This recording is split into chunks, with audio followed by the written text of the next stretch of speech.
బంధు పథకమే తమ కొంప ముంచిందన్నారు బీఆర్ఎస్ వర్కింగ్ ప్రెసిడెంట్ మాజీ మంత్రి కేటీఆర్. అంతేకాదు సిట్టింగ్లు కూడా తమ పార్టీ ఓటమికి కారణమన్నారు. జహీరాబాద్ పార్లమెంటు సన్నాహక సమావేశంలో కేటీఆర్ ఈ వ్యాఖ్యలు చేసినట్లుగా తెలుస్తోంది. జుక్కల్లో హనుమంత్ షిండే ఓడిపోతారని అస్సలు ఊహించలేదన్నారు. నారాయణ్ ఖేడ్ నుండి వచ్చిన కాంగ్రెస్ నేత జుక్కల్లో గెలిచారు. ఎన్నికల్లో ఎన్నో చిత్ర విచిత్రాలు జరిగాయన్నారు.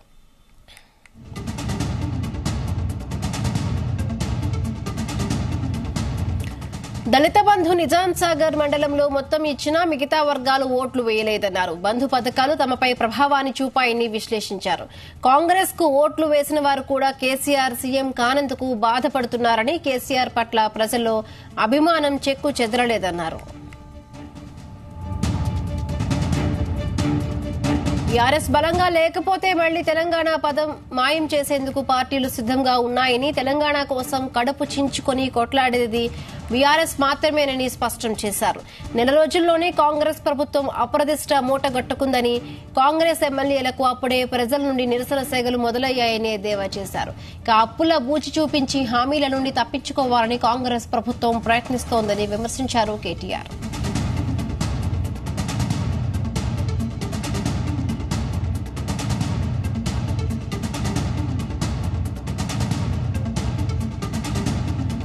పార్లమెంటు ఎన్నికల్లో త్రిముఖ పోటీ జరగబోతోందని, ఈ మూడు ముక్కలాటలో తమకే పరిస్థితులు అనుకూలంగా ఉంటాయని కేడర్కు సూచించారు.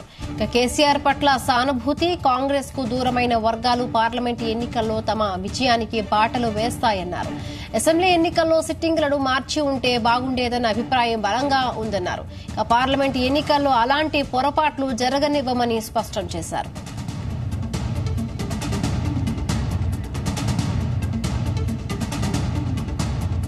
కాంగ్రెస్ ప్రభుత్వం అనేక తిరోగమన చర్యలకు పాల్పడుతోందని, తాము తెచ్చిన పథకాలను రద్దు చేస్తున్నారని విమర్శించారు. కాంగ్రెస్ ఇచ్చిన 420 హామీలను ప్రజల్లోకి విస్తృతంగా తీసుకువెళ్లి ఒత్తిడి పెంచుదామని కేడర్కు సూచించారు. ప్రభుత్వంపై విమర్శల విషయంలో తాము తొందరపడడం లేదన్నారు.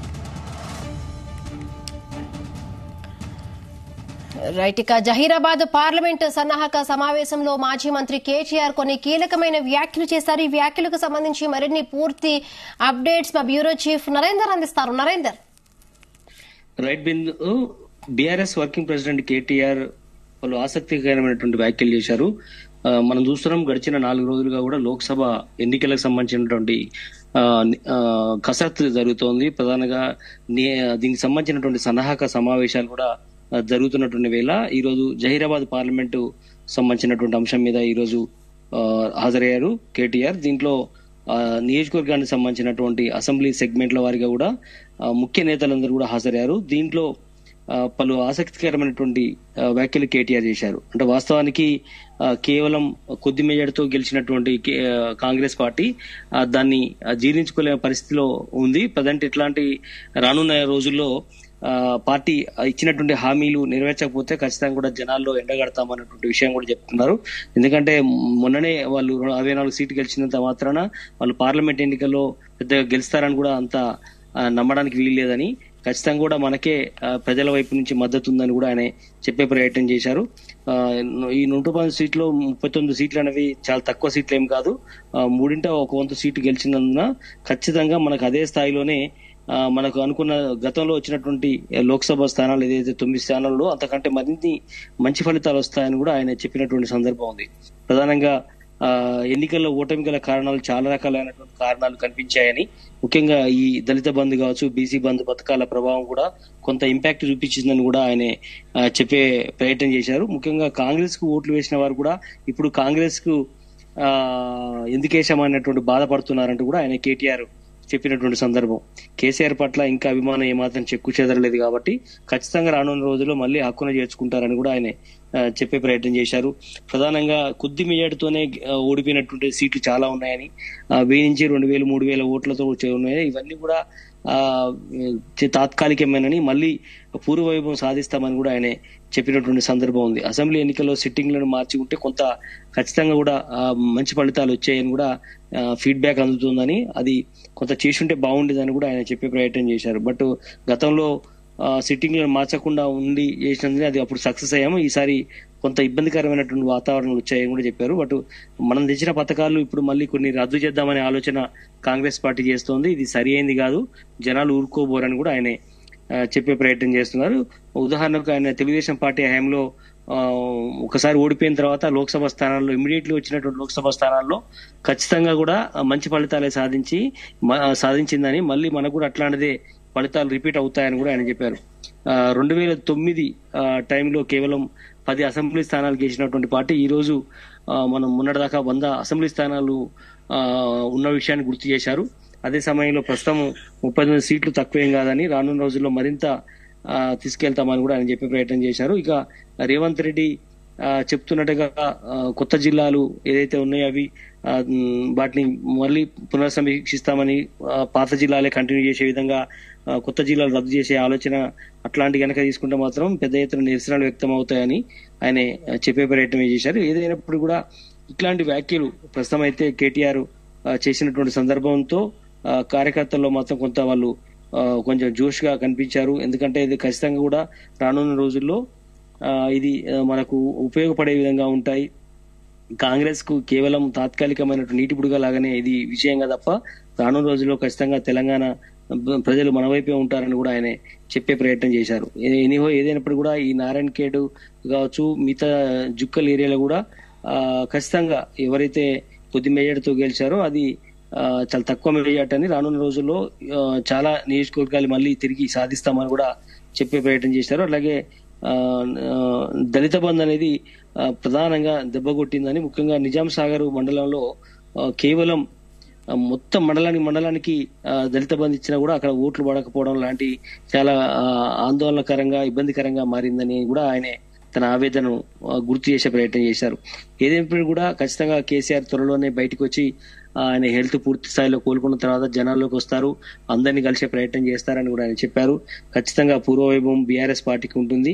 ఖచ్చితంగా ఏదైతే హామీ ఇచ్చిందో హామీలన్నీ కూడా నెరవేర్చేదాకా మేము మీ వెంటే ఉండి జనాల వెంటే ఉండి ఖచ్చితంగా ఆందోళన చేస్తామని కూడా ఆయన కేటీఆర్ వచ్చినటువంటి జహీరాబాద్ లోక్సభ స్థానానికి సంబంధించినటువంటి ముఖ్య నేతల సమావేశంలో ఆయన మాట్లాడే ప్రయత్నం చేశారు.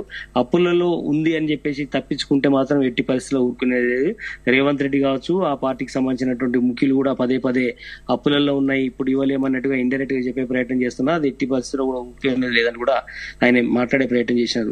ఏదైనప్పుడు కూడా స్థానాల్లో ఖచ్చితంగా మనం అన్ని నరేందర్ గత ఎన్నికల అనుభవాలను దృష్టిలో పెట్టుకుని కూడా కేటీఆర్ కొన్ని వ్యాఖ్యలు చేశారంటే ప్రధానంగా కూడా సిట్టింగ్ల విషయానికి సంబంధించి కూడా కొంత సర్వే చేసుకున్నప్పటికీ కొంత వ్యతిరేకత ఉన్నప్పటికీ కూడా వాళ్ళనే పెట్టడం వల్ల చాలా వరకు సిట్టింగ్లు కూడా తమ పార్టీకి అంటే ఓటమికి కారణంగా కూడా ఆయన చెప్పడం జరిగింది. అలాగే ఇప్పుడు పార్లమెంటు ఎన్నికలకు అంటే ఏ విధంగా సంసిద్ధం అవుతున్నారు?